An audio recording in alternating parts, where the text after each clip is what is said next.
A racist Republican woman attacks Kamala Harris in a crowded cafe. No one expected how this shocking incident would end. Subscribe to the channel and tell us in the comments where you're watching from. The air in Washington, D.C. was heavy with the lingering chill of early spring. Kamala Harris stepped out of her car, grateful for the few hours of reprieve from the relentless demands of public life. As Vice President of the United States, her days were a whirlwind of meetings, speeches, and policy briefings. Tonight, however, she had carved out a rare moment of solitude for herself. Pulling her coat tighter around her shoulders, Kamala walked briskly down a quiet street lined with small shops and cafes. She had deliberately chosen this part of town for its unassuming charm and anonymity. Her destination was a quaint little cafe known for its artisan teas and freshly baked pastries, a place where she could blend in, away from the cameras and the constant scrutiny. The warm glow of the cafe's windows beckoned her as she approached. Inside, soft jazz played in the background, mingling with the hum of muted conversations and the occasional clink of ceramic cups. The atmosphere was inviting, intimate, and far removed from the formality of her usual surroundings. Kamala pushed open the door, the bell above it jingling softly. She scanned the room quickly, her eyes falling on a cozy table by the window. It was tucked away enough to offer a semblance of privacy, while still affording a view of the bustling street outside. She nodded politely to the barista and settled into her seat. Kamala ordered a cup of green tea, her favorite, and reached into her bag to retrieve a book she had been meaning to finish. It was a collection of essays by a civil rights activist, something she often turned to for inspiration during challenging times. She opened the book, allowing herself to be drawn into the eloquent words that spoke of resilience, courage, and the unyielding fight for justice. But even as she read, Kamala couldn't entirely escape her thoughts. The weight of her responsibilities pressed against her, a constant reminder of the scrutiny she faced as one of the most visible figures in the country. She had learned to carry that burden with grace, but tonight she felt the weariness seep into her bones. The whispers of doubt from detractors and the loud accusations from her critics were always there, like a low hum she could never quite silence. Her tea arrived, steaming and fragrant. She thanked the barista with a warm smile and took a sip, savoring the brief comfort it provided. The world outside seemed distant for a moment, as if she had stepped into a pocket of time untouched by the chaos of politics. That moment of peace was interrupted by the sound of the door swinging open with force. The bell above it jingled sharply, almost as if startled by the intrusion. Kamala looked up instinctively, her eyes narrowing slightly as she observed the newcomer. A woman in her mid-40s entered the cafe, her presence loud and commanding. She wore a bright red cap with bold white letters spelling out, "Make America Great Again." Her gait was purposeful, her expression one of defiance, as though she expected the world to rearrange itself to accommodate her arrival. The woman approached the counter with a voice loud enough to carry across the room. She ordered coffee in a brusque tone, adding a pointed comment about how real Americans preferred it black, not fancy lattes. Kamala felt the atmosphere in the cafe shift subtly, the previously relaxed patrons now exchanging uneasy glances. Kamala tried to return to her book, determined not to let the woman's presence disturb her evening, but it was difficult to ignore the growing tension. The woman, having received her coffee, scanned the room and seemed to pause when her eyes landed on Kamala. A flicker of recognition crossed her face, followed by a smirk that made Kamala's stomach tighten slightly. The woman chose a table uncomfortably close to Kamala's, sitting down with an air of calculated defiance. Kamala pretended not to notice, turning a page in her book even as she felt the woman's gaze linger on her. Minutes passed, but the woman's presence became increasingly hard to ignore. She began speaking loudly to no one in particular, her words laced with bitterness. She lamented the state of the country, blaming it on those people in Washington who have no idea what it means to be a real American. Her comments were pointed, yet vague enough to avoid direct confrontation, at least for now. Kamala felt her pulse quicken. She was no stranger to such rhetoric. It came with the territory of her position. Yet, in this small cafe, away from the podiums and the debates, it felt oddly personal. She closed her book gently, resting her hands on the table as she contemplated her next move. The evening she had envisioned, quiet, reflective, restorative, was beginning to unravel. The woman's presence loomed like a storm cloud, her words a steady drip of disdain that threatened to erode the peace Kamala had sought so desperately. As the woman continued her tirade, her voice grew louder, more pointed. It was only a matter of time before the unspoken tension boiled over. Kamala Harris, ever composed, took another sip of her tea and waited, knowing that the first chapter of this evening's story was far from over. The words hovered in the air like sharp-edged shards, cutting through the comfortable hum of the cafe. Kamala Harris kept her gaze steady, her hands resting lightly on the book she had closed just moments earlier. She had been through this before, too many times to count, but each time was its own unique trial, a test of patience, restraint, and dignity. The woman in the red MAGA hat leaned back in her chair, the smirk on her face deepening as she spoke. Her voice, strident and tinged with venom, carried easily across the small room. "This country has gone soft," she said, her words pointed enough to feel like a dart aimed directly at Kamala. "Letting people who don't even understand what it means to be American make decisions for us? It's a disgrace." Kamala felt the weight of the woman's words settle heavily in the space between them.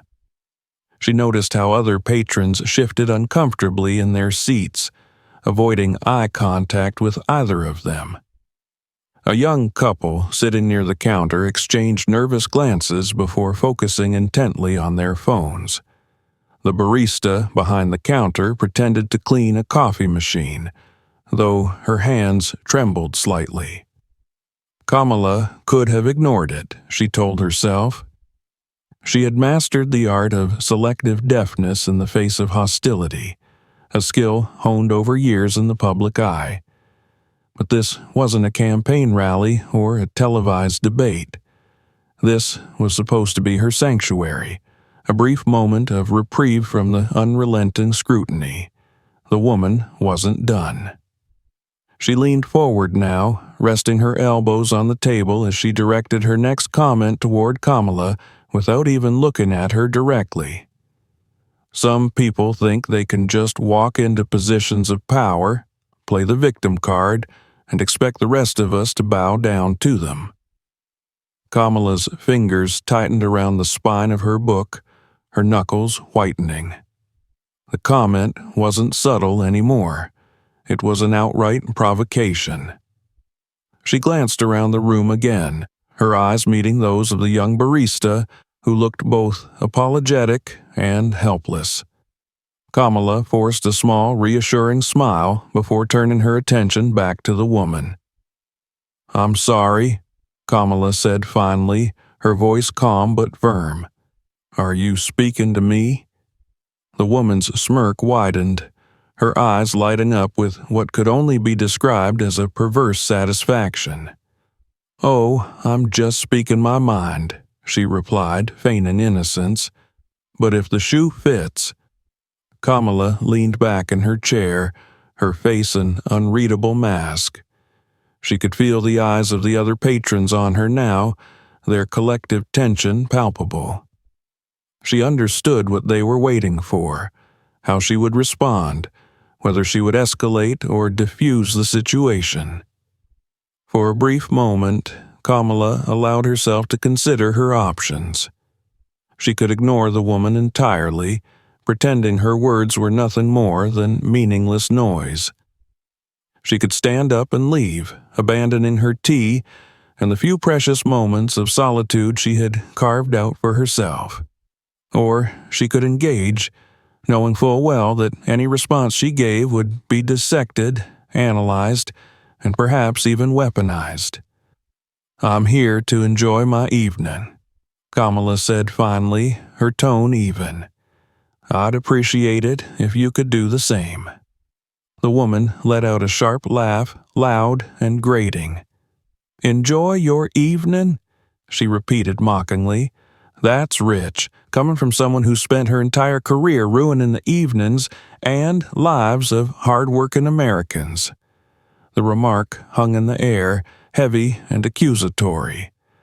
Kamala felt a flicker of anger flare within her, but she extinguished it quickly.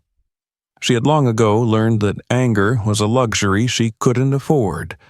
Instead, she focused on maintaining her composure, her voice steady as she replied. "I think we both know that's not true," she said. The woman's eyes narrowed, the smirk on her face twisting into something more malicious. "Oh, don't you dare pull that holier-than-thou act with me," she spat. "You think you're so much better than the rest of us, don't you? Sitting there with your fancy tea and your high and mighty attitude." Kamala's patience was wearing thin. She could feel the heat rising in her cheeks, though her expression remained calm. She took a deep breath, reminding herself that this woman's anger wasn't about her. Not really. It was about something deeper, something she couldn't change with a few measured words. But the woman wasn't finished. She stood up abruptly, her chair scraping loudly against the floor. The sound made several patrons jump, their eyes widening as they watched the scene unfold. The woman took a step closer to Kamala's table, her posture confrontational. "You don't belong here," the woman said, her voice low but seething with venom. "People like you never have, and you never will." Kamala met her gaze head-on, her eyes steady and unflinching. The room seemed to hold its breath, the silence broken only by the faint hum of the jazz music in the background. "That's your opinion," Kamala said quietly, "and you're entitled to it, but I think it's time you sat back down and let everyone here enjoy their evening."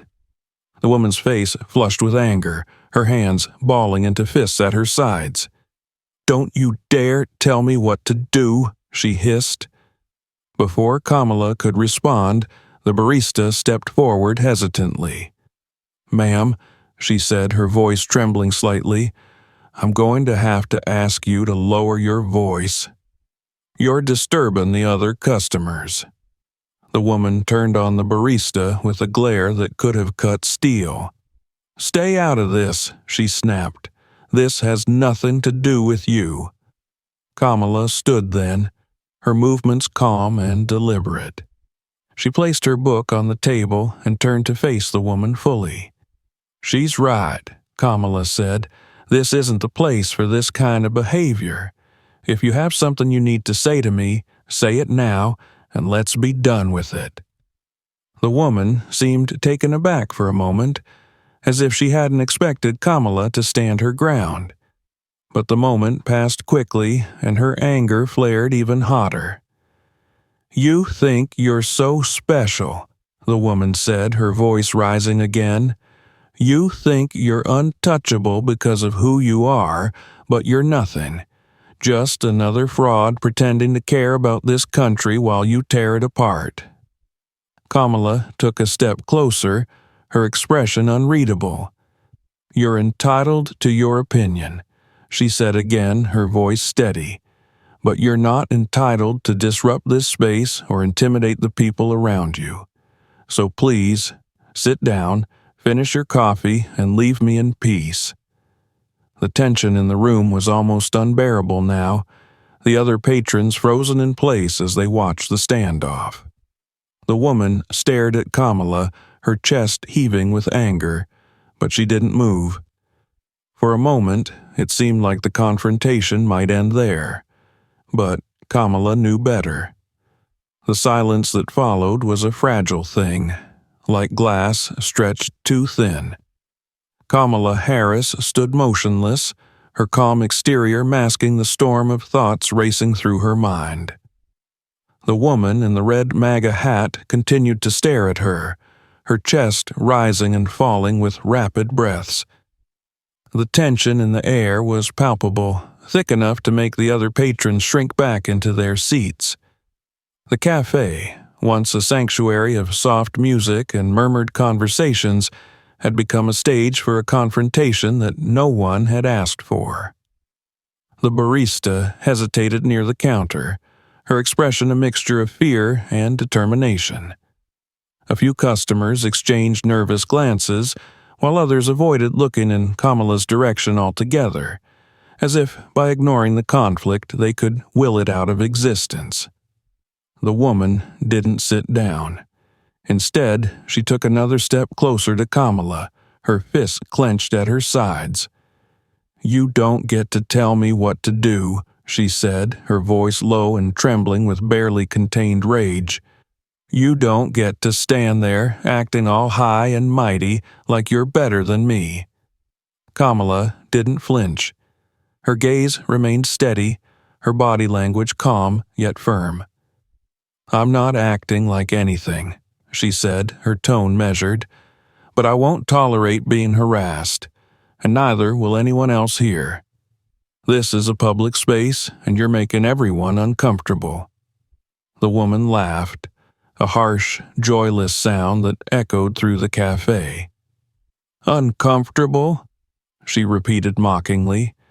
"You don't know the meaning of the word.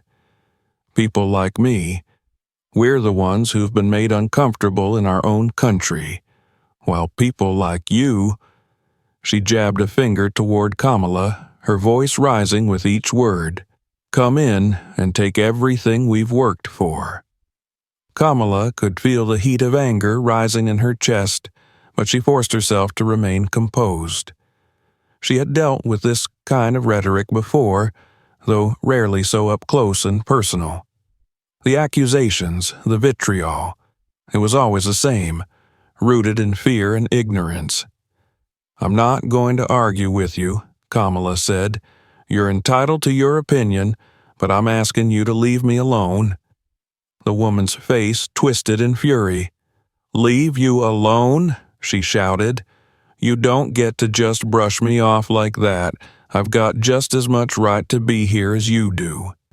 "You do," Kamala said evenly, "but you don't have the right to harass me or anyone else here." The woman's anger boiled over.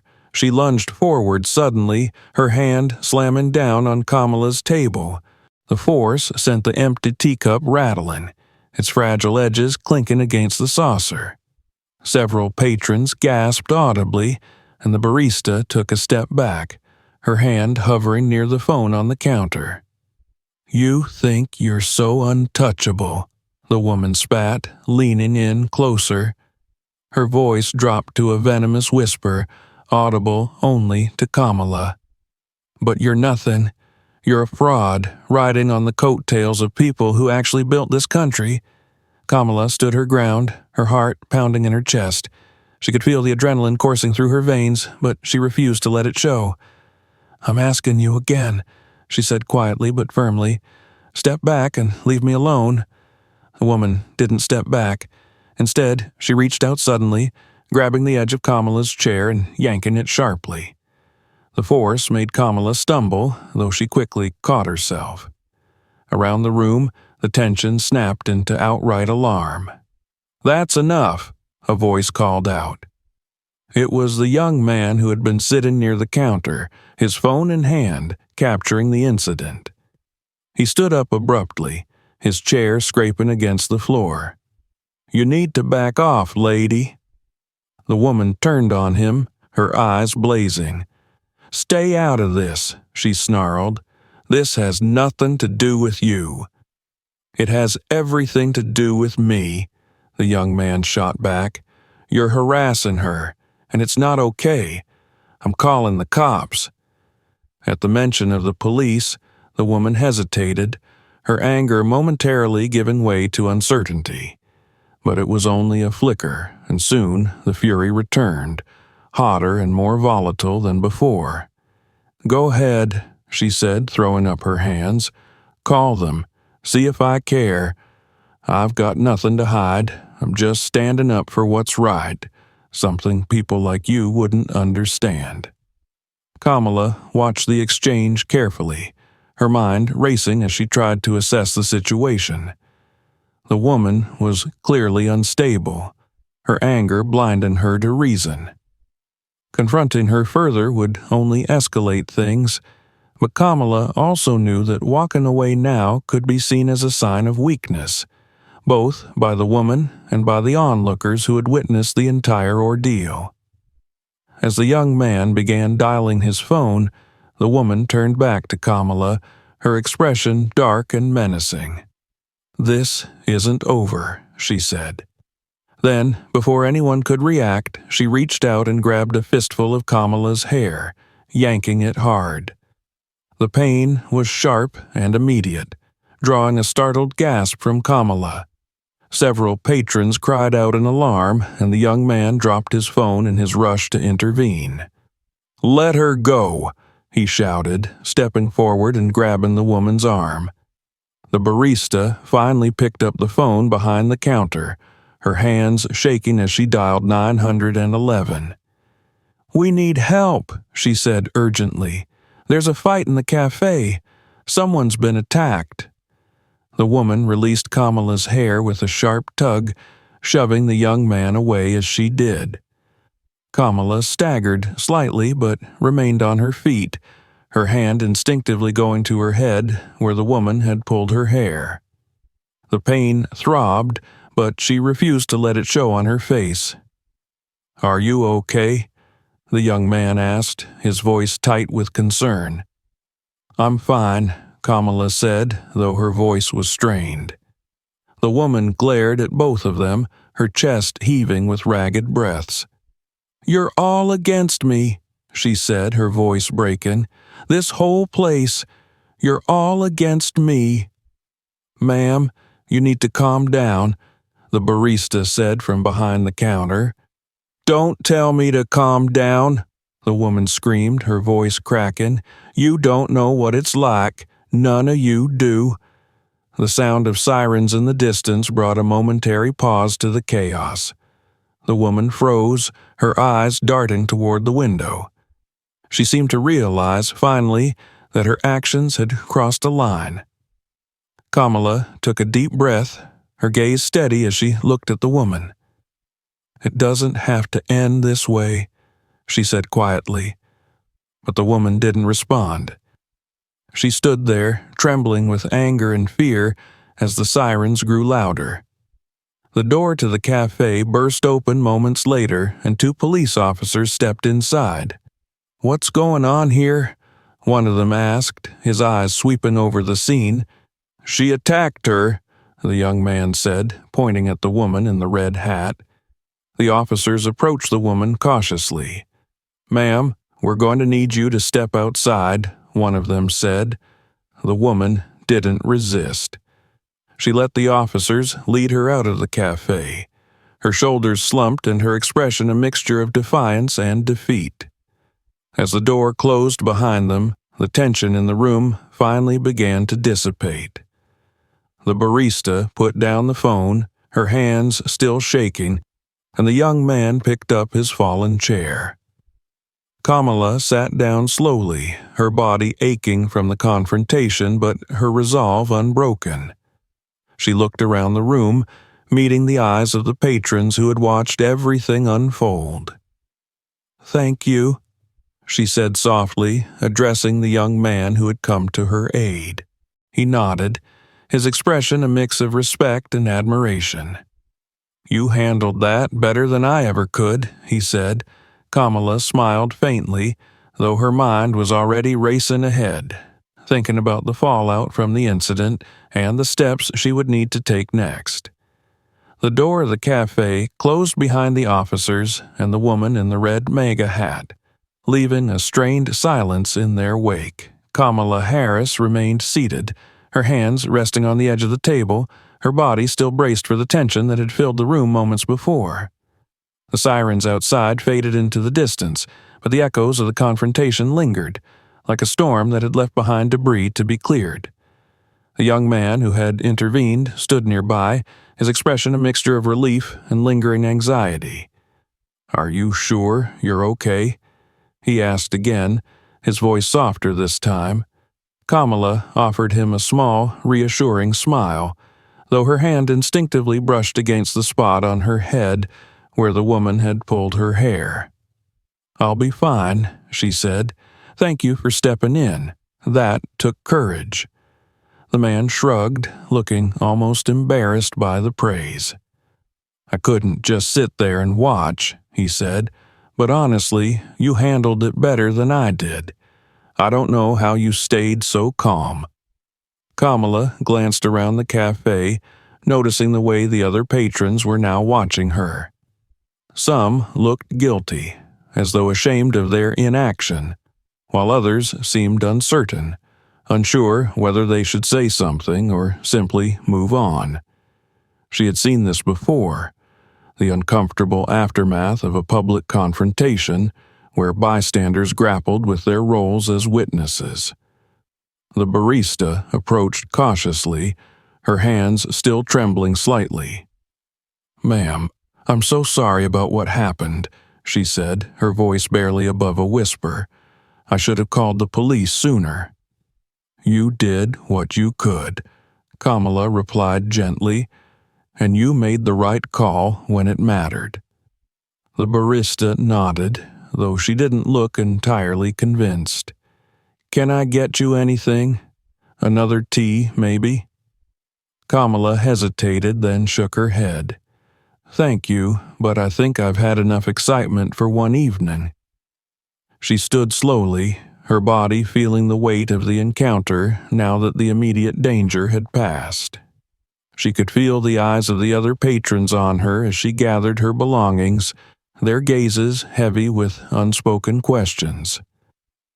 "Miss Harris," the young man said hesitantly, "if you need a witness statement or anything, I'd be happy to help." Kamala turned to him, her expression thoughtful. "What's your name?" "Jordan," he replied. "Thank you, Jordan," she said. "I may take you up on that offer, but for now I think it's best if we all take a moment to breathe." He nodded, and Kamala gave him a grateful look before making her way to the door. As she stepped outside, the cool evening air hit her face, a stark contrast to the stifling tension of the cafe. She paused for a moment, letting the crisp breeze clear her mind. The street was quiet now, save for the faint murmur of voices from the officers talking to the woman near their patrol car. Kamala watched from a distance, her thoughts churning. She knew this incident wouldn't simply fade away. It was the kind of event that would ripple outward, touching the lives of everyone involved in ways they couldn't yet predict. Her phone buzzed in her pocket, pulling her from her thoughts. She retrieved it and saw a text from one of her aides.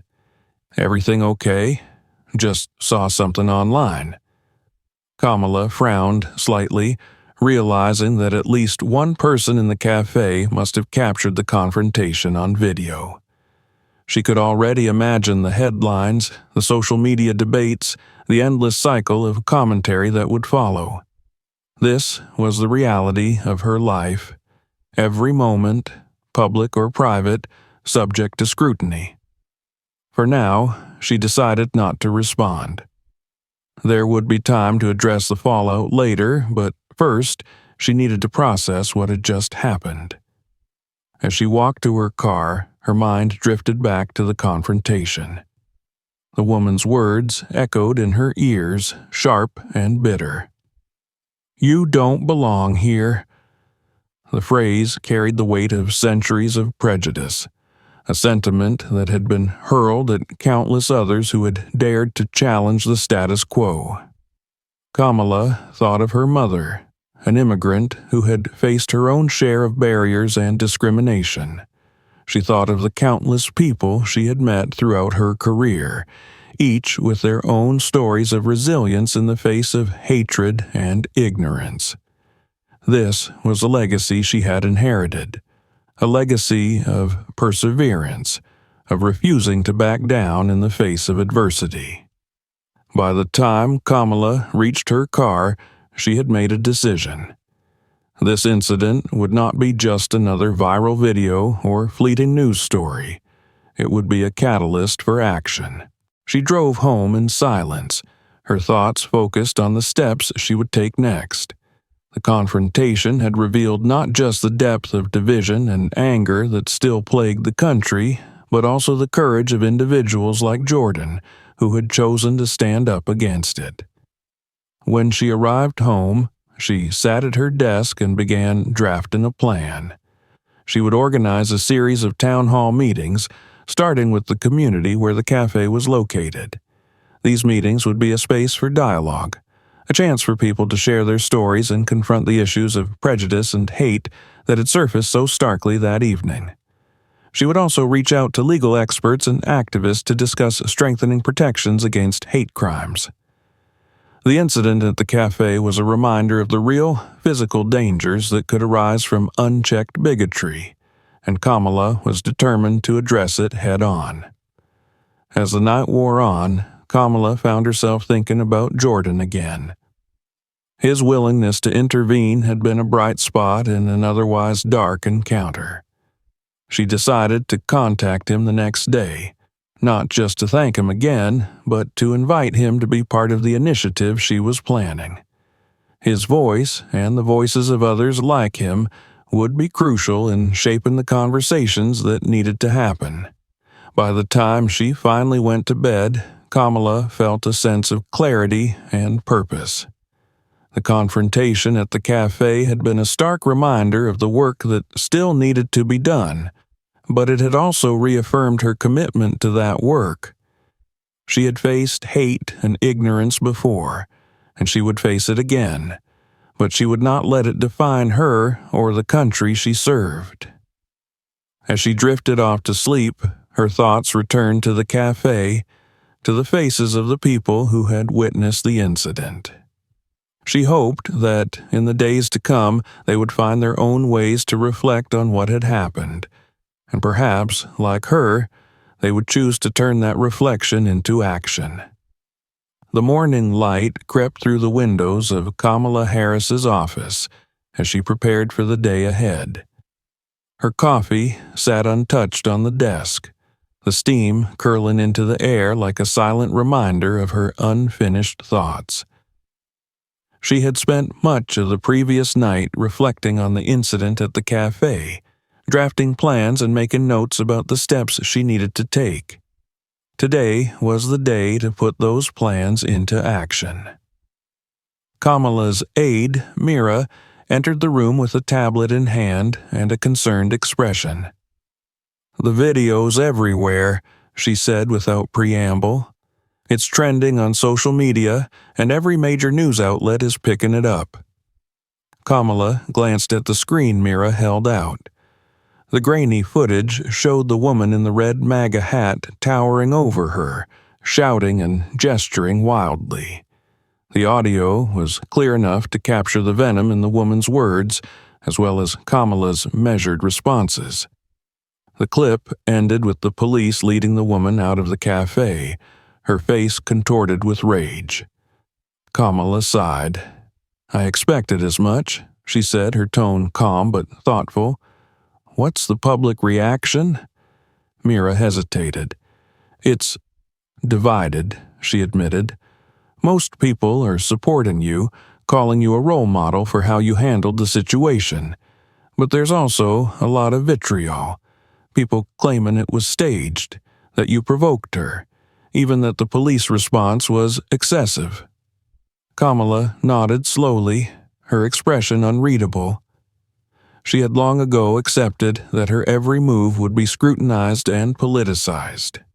This incident was no different, though the personal nature of the attack had left a deeper mark than she cared to admit.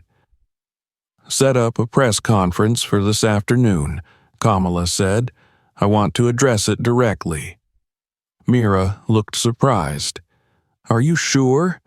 You don't have to respond right away. The story might die down on its own."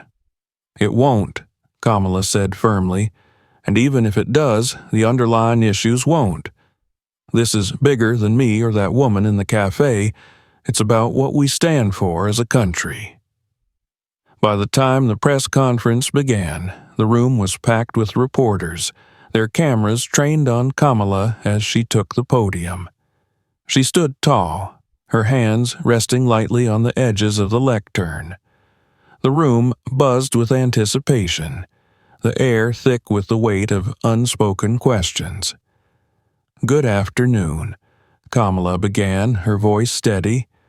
"As many of you know, a video of an incident involving me at a local cafe has been circulating online.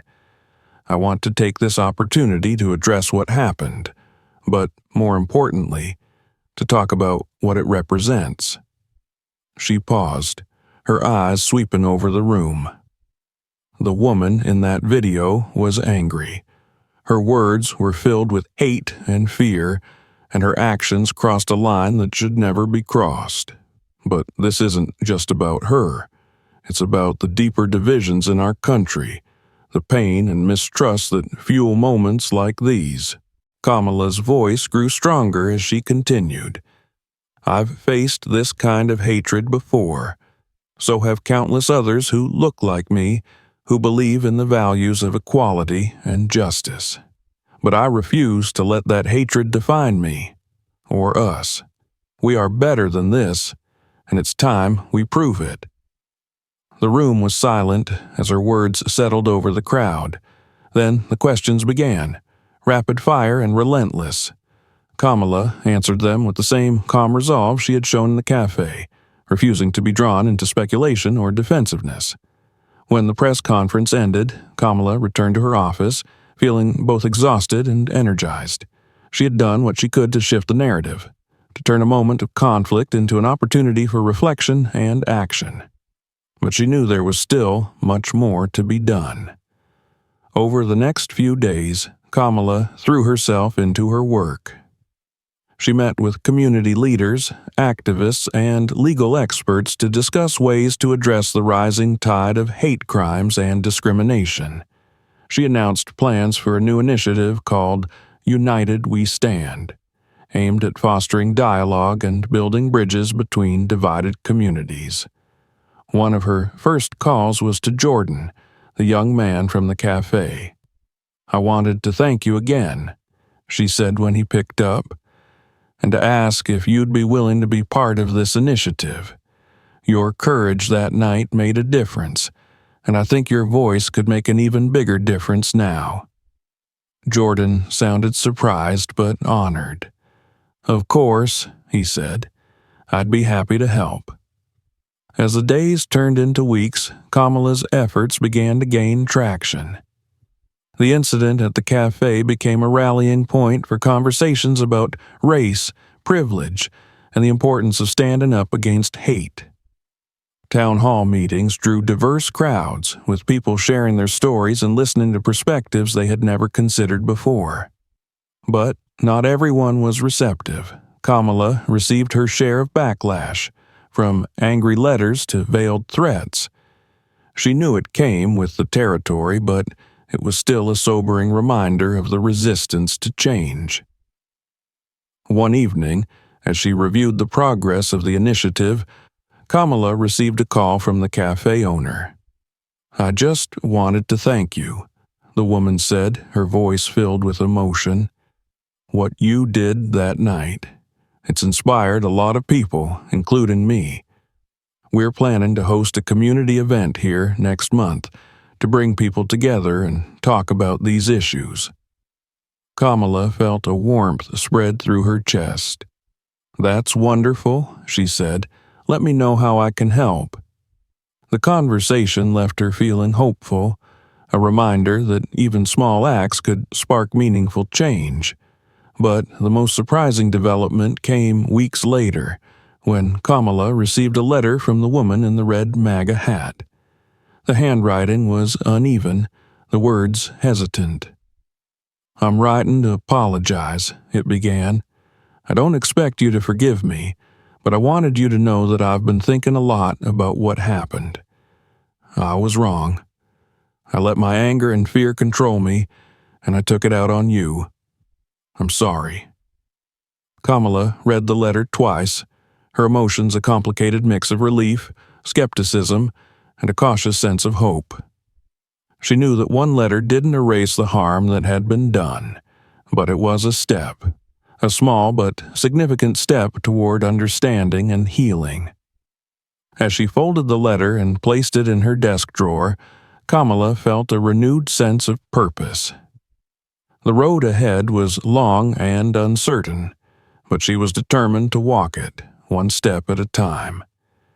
The weight of the weeks following the incident had begun to settle on Kamala Harris's shoulders, but she carried it with the same poise and determination that had defined her career. The letter from the woman in the red MAGA hat still lingered in her thoughts.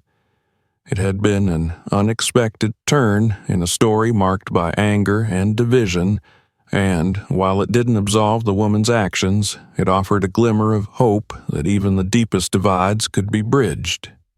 Kamala sat at her desk, reviewing the latest reports from the United We Stand initiative. The program had already begun to yield results, with town halls drawing larger and more diverse crowds than she had anticipated.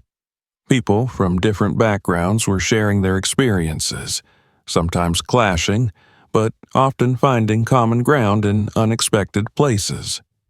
The cafe where the incident had occurred had become an unofficial symbol of the initiative. The owner, inspired by the response to the incident, had hosted the first community dialogue event there, transforming the small space into a hub for open conversation.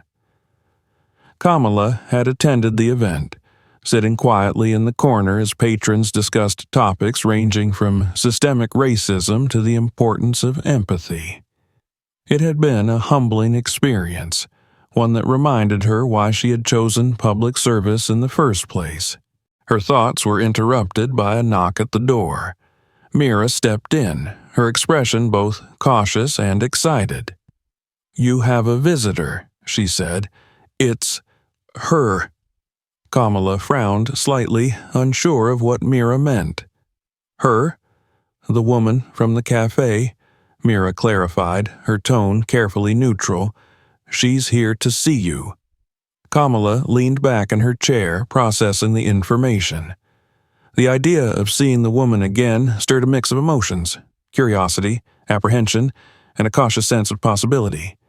She had no obligation to meet with her, but something about the situation felt important, like an unfinished chapter in a story that had yet to find its resolution. "Let her in," Kamala said after a moment. Mira hesitated as if about to protest, but then nodded and stepped aside to allow the woman to enter. The woman looked different from how Kamala remembered her. She was dressed simply, her red MAGA hat conspicuously absent. Her posture was less confrontational, her shoulders slightly hunched as though carrying an invisible burden. She clutched a small bag in her hands, twisting the strap nervously as she stepped into the room. "Thank you for seeing me," the woman said, her voice quiet but steady. Kamala gestured toward a chair across from her desk. "Please, have a seat." The woman sat down, her hands still fidgeting with the strap of her bag. For a moment, neither of them spoke, the silence thick with unspoken words. "I know I'm the last person you want to see," the woman began, her gaze fixed on her lap. "And I wouldn't blame you if you told me to leave. But I felt like I needed to say this in person." Kamala folded her hands on the desk, her expression patient but unreadable. "I'm listening." The woman took a deep breath, as if bracing herself. I was wrong, she said simply. About you, about a lot of things. I've been angry for so long, and I let that anger take over. That day at the cafe, I wasn't just angry. I was hateful, and there's no excuse for that. Kamala studied the woman carefully, searching for signs of insincerity. What she saw instead was a genuine vulnerability, a rawness that suggested the words weren't rehearsed, but spoken from a place of deep reflection. "Why now?" Kamala asked gently. "What made you change your mind?" The woman hesitated, her hands still twisting the strap of her bag. "After I was arrested, I had a lot of time to think," she said. "I saw the video of what happened. Hearing myself, seeing how I looked, it was like looking at a stranger. I didn't recognize the person I'd become." She looked up then, meeting Kamala's gaze for the first time. "I realized I've been carrying this anger for so long, I didn't even know what I was angry about anymore. But that's not an excuse for what I did. I hurt you, and I hurt others who were there. I can't take it back, but I want to try to make it right." Kamala's expression softened slightly. "That's a difficult thing to admit," she said, "and it's a first step. But making it right isn't about words, it's about actions." The woman nodded quickly, as though she had been expecting that response. "I know," she said. "That's why I'm here. I want to help. I've been reading about your initiative, and I want to be part of it. I want to learn, and I want to do better." The room fell silent again as Kamala considered the woman's words. She thought about the countless people who had reached out to her over the years, each with their own stories of change and redemption. She believed in second chances, but she also knew that change was never easy or linear.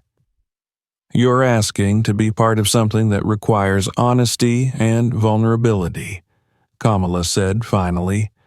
"It's not about proving anything to me or to anyone else. It's about proving it to yourself. Are you ready for that?" The woman nodded, her eyes brimming with emotion. "I am," she said. "I know it won't be easy, but I want to try." Kamala leaned back in her chair, a small smile tugging at the corners of her lips. "Then let's start with a conversation," she said. "Tell me about your story. What brought you here and what you hope to achieve." As the woman began to speak, Kamala listened intently, her own resolve strengthening. This was why she had created United We Stand, to create spaces where even the most unlikely connections could be forged, where understanding could take root in the soil of shared humanity. In the weeks that followed, the woman became an active participant in the initiative, sharing her story at town halls and community events. Her presence was met with mixed reactions at first. Some saw her as a symbol of change, while others viewed her with suspicion. But she persisted, learning and growing with each conversation, each moment of vulnerability. For Kamala, the experience reaffirmed her belief in the power of dialogue and the possibility of redemption. The road ahead was still long, and the challenges were many, but she felt a renewed sense of purpose. As she stood on the stage at the closing event of the initiative's first phase, Kamala looked out at the diverse crowd gathered before her. People of all ages, races, and backgrounds had come together, united by a shared commitment to building a more just and compassionate world. "This is only the beginning," Kamala said, her voice strong and clear. "We have a long way to go, but tonight we've taken an important step. Together, we can build bridges where there were once walls. Together, we can create a future where hate has no place." The crowd erupted into applause, their faces shining with hope and determination. Kamala stepped back from the podium, her heart full as she took in the moment. The journey that had begun in a small cafe had led to something far greater than she could have imagined. And as she walked off the stage, surrounded by the voices of those who had joined her on this path, Kamala felt certain that the best was yet to come. Thank you for watching. Don't forget to subscribe to the channel for more thought-provoking stories and inspiring content. Let us know your thoughts in the comments below, and feel free to share this video with friends and family who might enjoy it. Stay tuned for more. Your support means everything.